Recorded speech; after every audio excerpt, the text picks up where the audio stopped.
Thank you. Thank you for making time. Thank you for coming to the beach. Thank you for bringing me. I'm here to London. London now. Right? It's hard to say, right? London. It's got like 2 L's too. It's too many. Right. But I actually realized I'm not a beach person. I know. What do you mean? I know. Like this, I like this. No, I like this. Then you a beach person then if you like this. I like the scene. Right. And I like how the mountains are in the back and like the rocks in the water. The sand I don't like so much.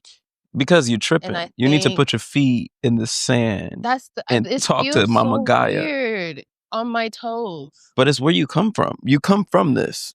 I feel like I came from a mountain. Exactly. You came from a mountain. that had rocks. It was like big rocks rather than sand. You know what I mean? But I enjoy this. Like, I think, like, if you're in Cape Town, gotta hit the beach. You have to go to the beach. I mean, if you don't go to the beach or the mountains in Cape Town, then you just... Yeah. I mean, I don't know what you're doing in life. Right. You know what I mean? Right. And that's what I want to talk about. It's like, you know, you moving here and like... And we talked about it a bit last time when we were hiking. It's like, you know, that's part of the beauty of coming here, of like relocating. 100%.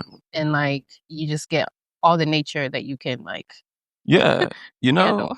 Yeah, 100%. Especially here in Cape Town. You got abundance of everything. You got an abundance of life. You know, that's why gold's here. You even got diamonds in some parts of South Africa. Right. You got lions. You got freaking elephants. You got beaches. You got wind, the clearest air. You've got the mountaintops where you can just go high. The bluest sky. I've ever seen. In the best air quality because it's windy, so it's blowing all of the crap out the way, you know? So and like fresh sea. Yeah. I immediately feel better. Like and then I want to talk to you too about like, you know, the transition from America and stuff like that. 100%. Like, I know you're from Detroit and like you had a whole journey to coming to South Africa. So we're going to talk about that. Okay. But if you ran a country, what is a law that you would make? If I ran a country, what is a law I would make? Mm-hmm. I would make a law to where, I mean, because I guess a law is rules. So you need rules in a place. Yeah. I think I would still survey people, actually. You're going to survey people? Yeah, I would do surveillance, yeah. What do you mean? Because... Like those like cameras I would put cameras everywhere. Because the thing is, as humans, it's always the opposite. You know, like you got people that are really good, but then that means you got people that are really bad.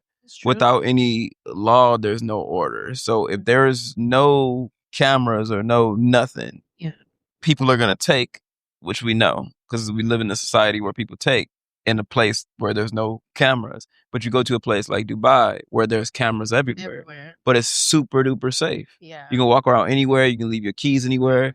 And just people knowing that they're always on camera, they act a little better, you know. But they still can do what they want to do. You can literally do all the creepy stuff you want to do. Yeah. But you just know that if it's bad, that it's going to be on camera.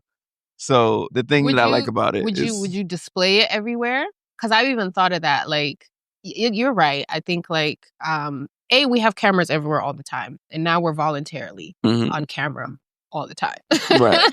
So it's like, it's not that far-fetched of an idea. And you're right. It gives like an extra layer of safety. Mm-hmm. Would you though? Because you know how like when you, like, I know they do this a lot in America. If you shoplift and they'll get your photo and then they'll like put up the photo. Yeah. At the front of the store, and you'll see like this wall of people who shoplifted. Would you do it that way? Would you like project it somewhere? I would make it like, I would project us cutting off a finger or something like that. Like the punishment. Because then after people know that there's a strict punishment. You know what I mean? But people know that like it's a consequence. Can it be like a fake finger? Can it be like just a scare? You know, it could be a fake finger. Right. Like basically we just want to show that them, like, exactly. We want them to believe that there's consequence to the things they do. And then once they know it's consequence, then everything just moves the way it needs to move. Like I love being in Dubai just because it's so safe. And you know. Like I wouldn't live there because it's so hot. It's a desert. But I just wish everywhere was like that, to be honest. So I think that's the law that I would put in place. What would you put in place? I would definitely mandate like everyone, like 1 day a week, we all have to be outside doing something. And then another day a week, like would take rotations, different communities, they clean up. So like Rwanda. Is that what they do? Mm-hmm. Oh, okay. Rwanda is the cleanest country in Africa and the second cleanest country in the world because literally once a week, their entire community goes out and they have to clean. Yeah, so it's a really smart thing to do, I guess you can say. Absolutely. You just got to make sure these people can sustain themselves, I guess. Yeah. Or you can do it a way of Singapore to where there's harsh punishment, like I said, like because everyone's on camera, so you're not going to spit on the ground, but everybody doesn't have to clean up because it just stays clean. Yeah. Well, so now that I know you would be a strict dictator. You know, it works. Now that I know you'd be a strict dictator. The best in this entire, like in this world that we live in, the places that operate the best. Yeah. Is Singapore. They have like strict, and Dubai. Yeah. And they're strict. Yeah. So nobody tries no stupid shit. Yeah. So everybody lives harmoniously and women can walk around at 2, 3, 4, 5, 6 a.m. without even thinking about it. That's safety. Yeah. And I think that's the most important thing when it comes to running a society. How can you make it safe? 100%. Yeah. And how do you sustain and support people in multiple ways? You know, safety is there, but then also like, I'm assuming they have like, you know, different resources for their people where. 100%. But the thing is, once a place is safe and people aren't worrying about their safety, it's easier to focus on survival. Yeah, exactly, like your basic needs. So since your basic needs are met, you don't really have a homeless population, or you don't have like people that really are in need like that. Because if you go to these areas, like I said, just because of the basic thing of knowing that there's consequence to your actions, now you can improve things, and people lean towards improving things. Yeah. So you can set up universal basic income for everyone. Like, yeah, like when you I guess you can say here, if you can look at how the system's kind of broken down, and you've got like kids that come out of school and they've got nothing to do, and then like they result to crime. Yeah. And when they result to crime, now you got like generations of survival. And that's part of what sucks is like those systems, if they're not in place, it's so easy for things to like, you need a dictator, turn rough. South Africa needs a dictator. It's time. We can get more into the background of like, you know, who is Akil Wade? You know, I know you are an entrepreneur. I know do you do videography too? I mean, I did. You did? Yeah. Yeah. I did do videography. It's my past, I guess you can say. Your past, okay. Yeah. I mean, leading up to like where you are now. 100%. Yeah. I mean, you know, it's just like my book, right? So I've been writing a book for like the last 12 years. And it's just, ever since I started writing my book, it continuously changes like over the years. Like I wanted to publish it 12 years ago, then I didn't do it because I felt like it was unfinished. Then like the years kept going and I keep iterating and it keep changing and it keep changing it. And now it's at a point to where like I feel like it's just ever unfold. I like almost don't want to finish it because every year it comes by, I learn something new. So what kind of book? It's like a biography? No. Okay. It's I guess you can say it's a fictional book, but it's based on inspiration. Yeah. I guess you could say it's similar to The Alchemist, if you've ever read The Alchemist. Yeah. So it's stories and metaphors. I really love metaphors. Yeah. I feel like my life is a big metaphor, you know, like how do we stack up a whole bunch of skills to get better? So yeah, I started off in videography and I worked with a guy named Eric Thomas, who's a motivational speaker. So I traveled around with this guy. It was really dope. And I learned the skills of, I guess you can say, going 120% at everything that you do. Mm-hmm. And then from there, from videography, I work with tons of different videographers around the world, or not videographers, speakers around the world. From speaking worlds, got into different modalities of entrepreneurship. So that's from drop shipping to social media marketing agencies to even diving deeper into editing. And it basically took me into the technology space around cryptocurrency and also, I guess you could say, philanthropy. Yeah. So yeah, I mean, to summarize it all, just a multifaceted entrepreneur who just loves to be around people and help people. Yeah. That's who I am. So I'm learning you do a lot. Because every time we talk, there's another thing on the list that I find out about you. So I first found out about you from the AI space. So you're AI strategist, entrepreneur, videographer, DJ. DJ. We DJ too, and we're bored. Yeah, 100%. Writing a book. Yeah, I got a book in the pipeline. Everybody should write a book. Everybody should write a book. But like, when you say everybody should write a book, 100%. Okay, I guess it could be on any topic, you mean? Or... Yeah, because it's capturing you, the essence of you and your thoughts. Right. And then you're able to you're able to like transfer information outside of your body to others after you're gone, right? Yeah. There's not really many ways you can do that. Of course, you can record a video and then people can see the video in the future. And the thing I really love about AI is it's a way to communicate with the future versions of yourself or your family, because you can almost do what you're doing in a book, documentation, but do it in a digital way. So, yeah, I just feel like everybody should write a book because you're unique in your own way, and how you say things is completely different than how I would say things. So, highly recommend that. Yeah, 100%. And then with AI, I think that could technically be possible, right? Everyone can capture their story. Yeah. See, if you don't like to write, you can talk. Yeah, exactly. Why Africa? What made this your base? Some many reasons why. You know, I think that first of all, when I was a kid, I always feared Africa because I felt like there was a lot of unknown and uncomfortable thoughts there. Like, because what they taught us in school, especially growing up in America, is that like Africa was struggling. You know, it can be dangerous in some areas.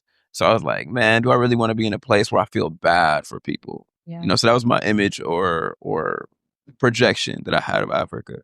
So I really wanted to see if that was true, because me as a traveler, I was traveling around. I've been to 90-something countries now. And as I was traveling, Africa was like almost one of the last places I touched. And I'm like, man, let me just go see what it's like for myself. You know, I get there and it's completely different than what I thought. It's a beautiful place. People are so happy. And then it almost made me think. You came to?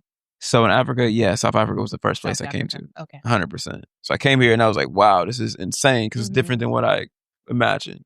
You know, of course, different parts of Africa is completely different, but it's all the same at the same time. It's happy people that just love to reproduce. You know, it's the fastest growing continent in the world. And just have a good time. Yeah. Music, culture, languages, just beauty in all aspects. And it's the most natural place in the world. You got the resources. You know, everybody in the world wants what Africa has. Yeah. So I think that's what really drew me here at the core. Yeah. But beyond that, it was just a place that I felt was calling me to figure out and discover deeper on like how that incorporates to who I am today. Yeah. So when you first came here, did you have plans to stay, or was it just a visit? When I first came, it was a visit. So I was living in Bali for 4 something years. So I was in Indonesia. It was really cool. But when I came to Africa, it was literally just to see what was up. Yeah. Came to Cape Town, stayed in the area of Cape Town called Camps Bay. When I saw it, I was like mind blown. I'm like, yo, the mountains, the ocean, the beaches, the people, the food, the prices, everything was right, you know? And it was the first time I've been to a place where everything was like really right. Yeah. So I felt like from here, it felt so right. And then my mission is to help as many people as possible too, as I'm on this earth, especially with our company, Black Kids Travel. So we want to document all 54 countries of Africa. So I felt like this was a great base to operate from. Yeah. Yeah. It's true. I think even for us, Jet Lag Africa, we're going to make this one of our bases, but like our main base for sure. We're originally from Zimbabwe, like me and my mom. But like South Africa's right here. So a lot of our family came here. And then it just becomes like, it just becomes an easy space to just like settle, because it feels like you can just connect to everywhere. So when you came here, you fell in love with Africa. Was that around the same time Black Kids Travel was inspired, or was that already a concept? Oh yeah, Black Kids Travel was already a concept. Yeah. We started Black Kids Travel back in about 10 years ago, or over 10 years ago now. Okay. And we started it because we were actually in Portland, Oregon. And me and my boys were traveling around, and we had a little bit of money in our pockets. Everything's good. And we're like, man, this is dope. But like, how do we get paid to travel? And then also, as we're thinking about these thoughts of getting paid to travel, we drive through a hood in Oregon, and we like, damn, we kids from the Midwest. We grew up in Detroit area, and we were thinking like, our perception of everywhere else in America was skewed. We're like, we from the hood, and you almost forget that everywhere has a hood. But we drive through the hood in Oregon, and we like, damn, like some of these kids are probably never gonna travel. Like most of these kids will never travel before. So we're like, how do we get paid to travel and also help the kids at the same time? And that's when we thought of Black Kids Travel. Like we travel around and document ourselves traveling in a very cinematic way. And the money that we make from traveling, we help the kids travel. Wow. So that was the concept that we started that 10 years ago. Yeah. And started to take action from there. And Africa is a place where we're operating now, but we've been doing it for a while. Going through Indonesia, going through India, going through Guatemala, South America, all over. Wow. And then how do the kids get involved with Black Kids Travel? 100%. So like I mentioned, we travel as adults. Yeah. And then we're able to gather the funds from traveling. And with those funds, we partner with organizations that actually take the kids on trips. Because at first, when we first started, we tried to take the kids on trips. We didn't realize how difficult that is. Because you got the parents you got to take with them. You got the liability. You got the flights. You got people that don't even have passports. So it's a hard place to start from, especially when you're trying to operate a company that's for profit. Yeah. So for us, we just thought, wow, there's people that's actually on the ground working with kids already and in the trenches doing it. So how do we partner with as many people that are doing it? So at first we went for the school districts. Like, how do we partner with Atlanta Public Schools? That's what we did in the Compton School District. And also a foundation that's in, for example, we've got one that's in the country of Jamaica. So then we go ahead and take the kids from Compton and want to send them to Jamaica. So just the organization goes? Yeah, the organizations go. But what we do is when we travel to each destination, we meet up with orphanages that have kids. Or we fund the orphanages and create the orphanage. Oh. Yeah, so we try to do that in every country that we're in. If it's not a school, it's a hospital. If it's not a hospital, it's a water well. I love that. I think travel is it's a privilege. 100%. Travel is a huge privilege, and even like if you get to live in other countries for whatever reason, it's like just that experience of being in those different environments, like it just shapes the way you see the world, and it just expands the way you see the world. At least it did for me. 100%. Even just going from, because I was born in Zimbabwe, like I said, and then we moved to America.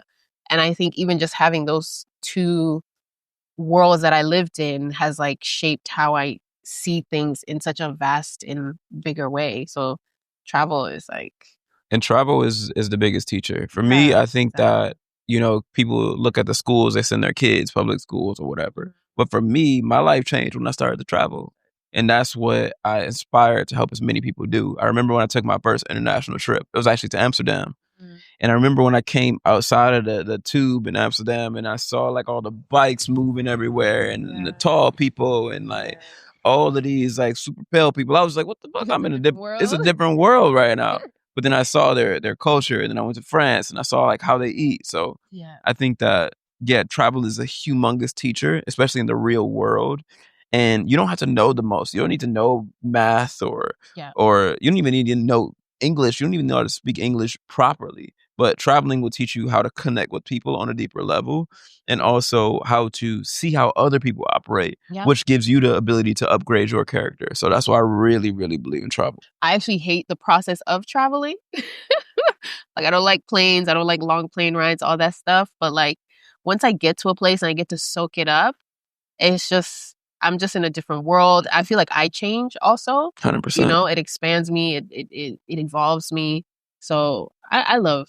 And you meet cool people. Like, look, we out here. I know. Like, I would have never met you if I didn't travel. Right. Because I'm sure you probably ain't gonna come to the southwest part of Detroit. Right. You know what I mean? Like, just hoping to meet random people. Right. Exactly. Yeah. So you were telling me that you guys are visiting all 54 countries in Africa. Yeah. As part of like the Black Kids Travel Initiative. 100%. Yeah. It's called Journey Through Africa. So we're documenting all 54 countries. It's really a networking event. We're traveling with adults. And then from there, we're helping the kids, but also we're connecting with each other. So we're learning. Everybody works in different fields. Some people are in the AI field like myself. Some people are high-level entrepreneurs in real estate. Some people are travelers. Some people are backpackers. We've got all types of people we put together in one room. But then we also work on ourselves together as individuals while we travel through a country. So our next trip is June 27th through July 6th, where we're going to travel through Morocco. And then through that, it's just people coming together and learning, and also learning from the culture, I think is the biggest thing. So we do that in every country. So last year we did Kenya, Tanzania, Nigeria, then we did Ghana also, and it was so beautiful. And just the people we met, the experiences we had were so unpredictable. And that's what we really look for, the unpredictable moments. And we live for the moments. So like Africa is a big place. Like Africa is a huge place. So I can just imagine like the different experiences in each country. It's like it's going to be a story on its own. They're completely different. Yeah. You know, like when we go up to Morocco, it doesn't look anything like South Africa. Everything's different. The weather is different. The people are different. The skin color is different. The language is different. The religion's different. Yeah. Everything is different. You know, like you said, the air. So yeah, I think that every country you go to, you move through and you'll be super surprised. You don't know a lot about it. Like I don't know too much about Mauritania, but I know I'm very excited to go there and to explore and see what's going on there. What's been a country that you went to that really shocked you? Man, in Africa or just in general? In Africa. In Africa, I think a country that really shocked me was one that I just went to, was Mauritius. Mauritius shocked me because it's a very interesting culture. They have no indigenous culture in Mauritius. So they're immigrants from Kenya or from some Arab countries or from India. They're just a mixture of a whole bunch of different people, which are Mauritian. So anybody can be Mauritian. You go there, you're Mauritian. I'm Mauritian. She's Mauritian. Everyone's Mauritian. You can't tell who's from there and who isn't from there based on their look. So I thought that was really interesting. And it's very, very first world, organized. Beautiful roads, no traffic, beautiful beaches. Wow. Yeah, and it's such a small country that people overlook it. But yeah, those are the ones I really love. And it's funny because I didn't know about Mauritius at all.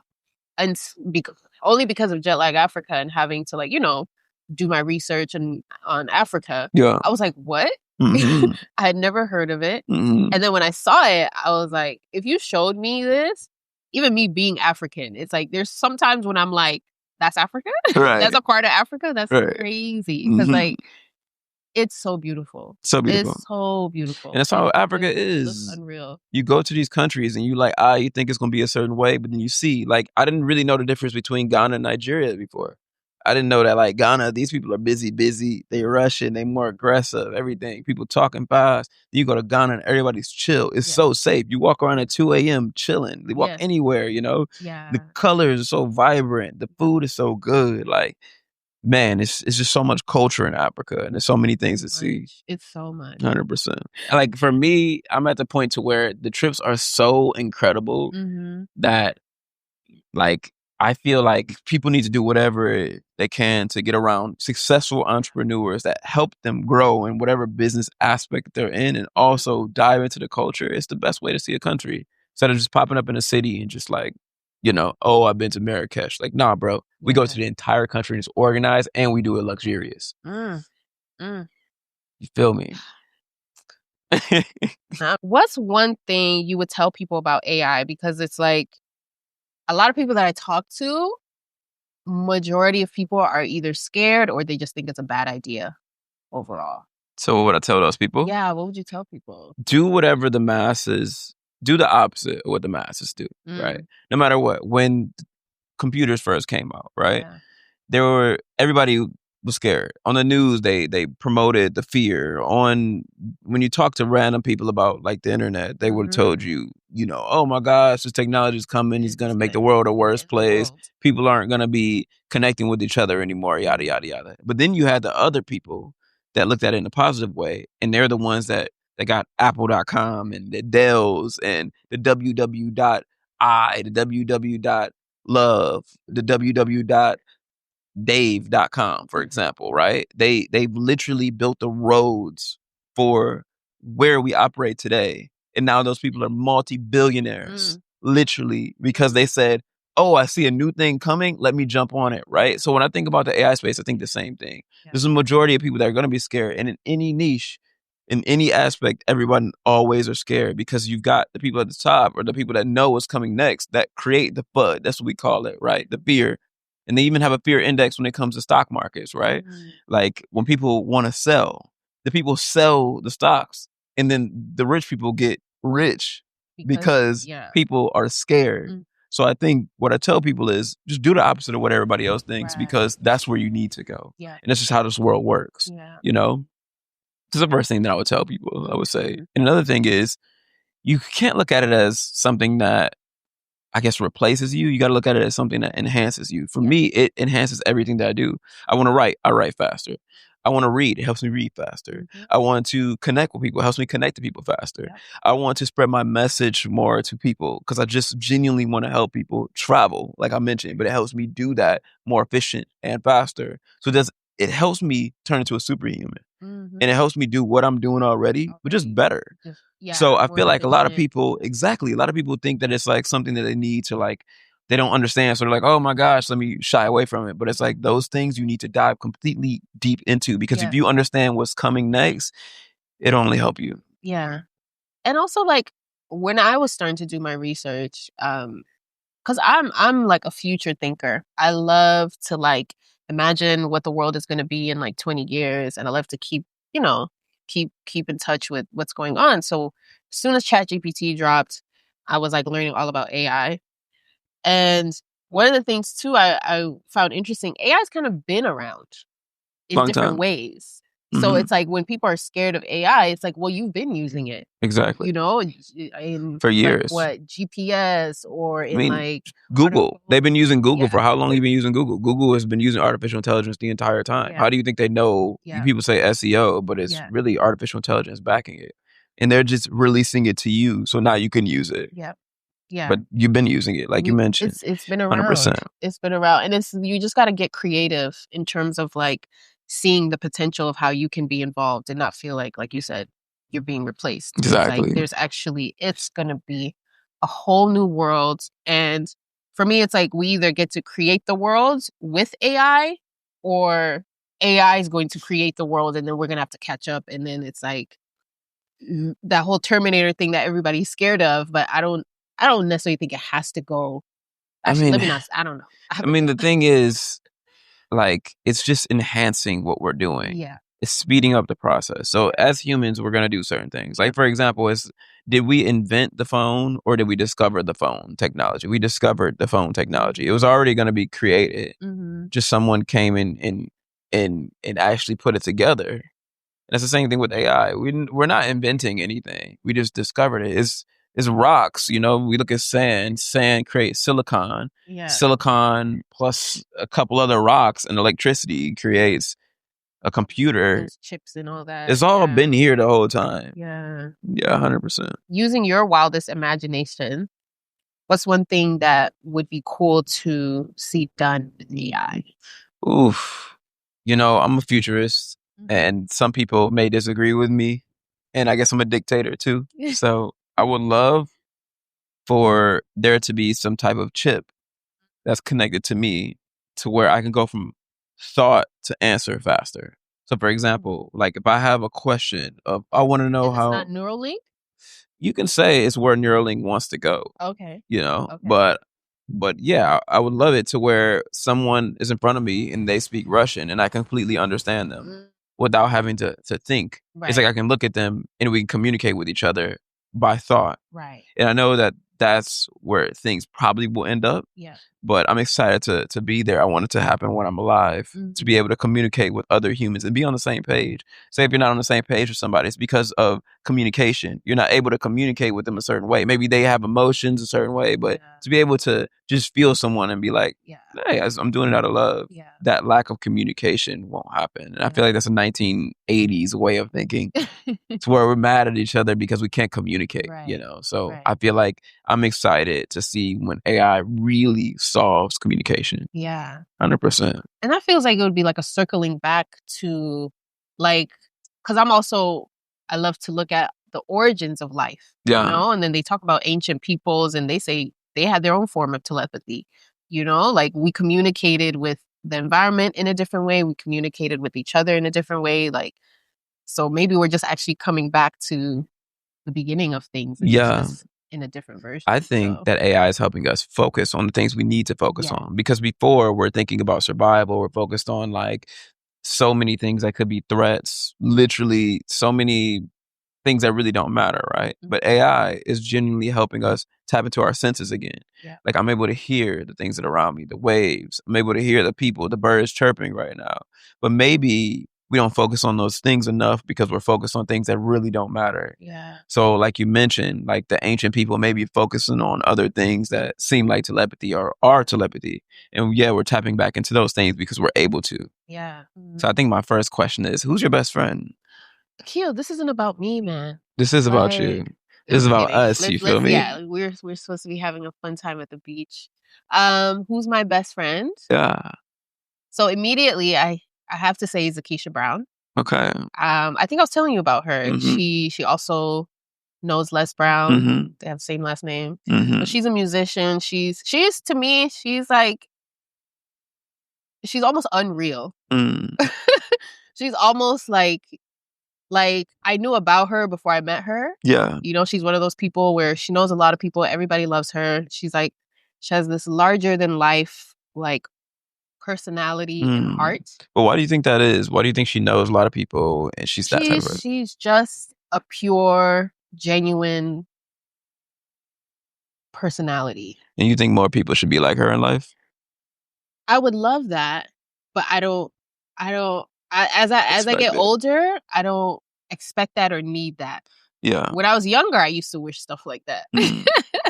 But I'm like, you know what? I don't mind a little bit of like challenge or friction with people or things. Yeah. You know? So if everybody in the world could be like her, it would be a perfect world. But I know like perfect doesn't exist and doesn't need to exist. Yeah. And then if you had to pick one thing that you love the most about her, what would you say it is?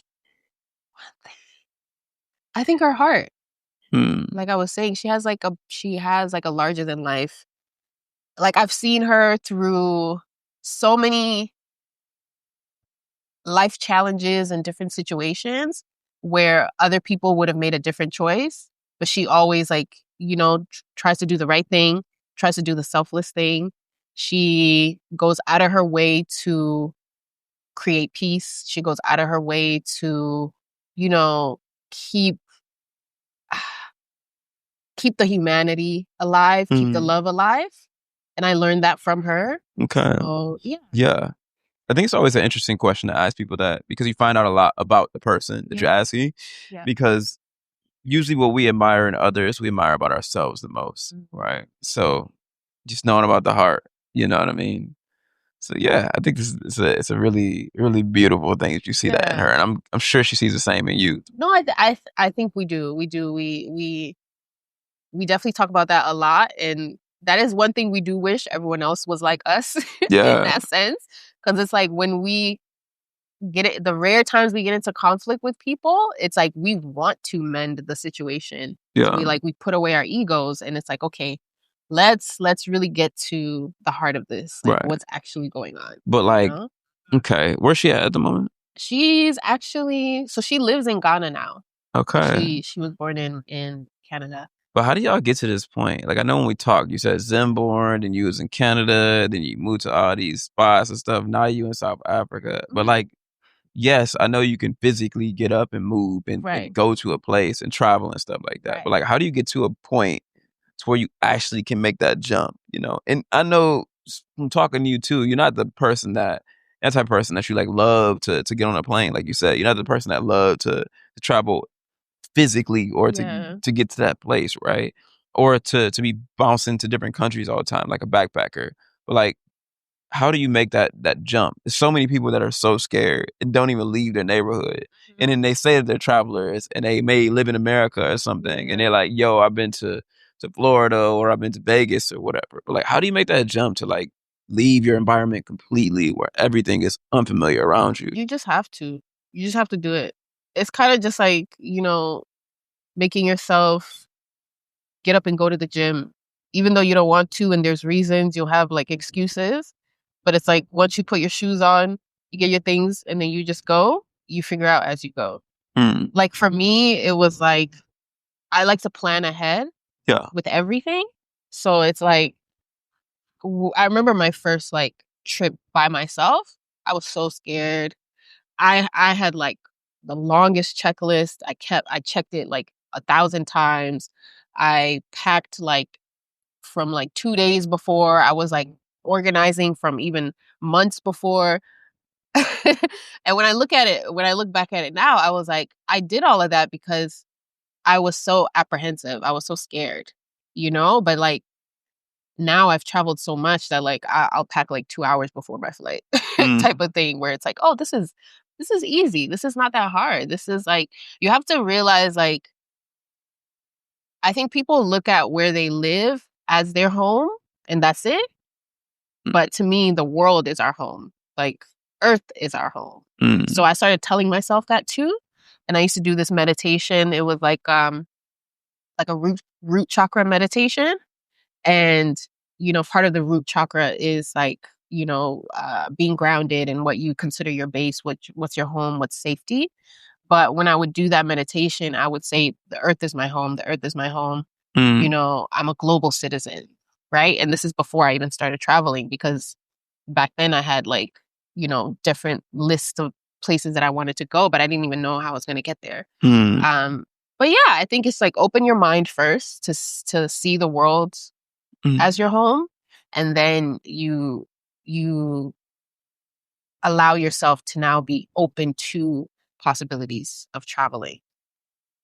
That's at least how I go about it. Because yeah, otherwise I would have just stayed comfortable.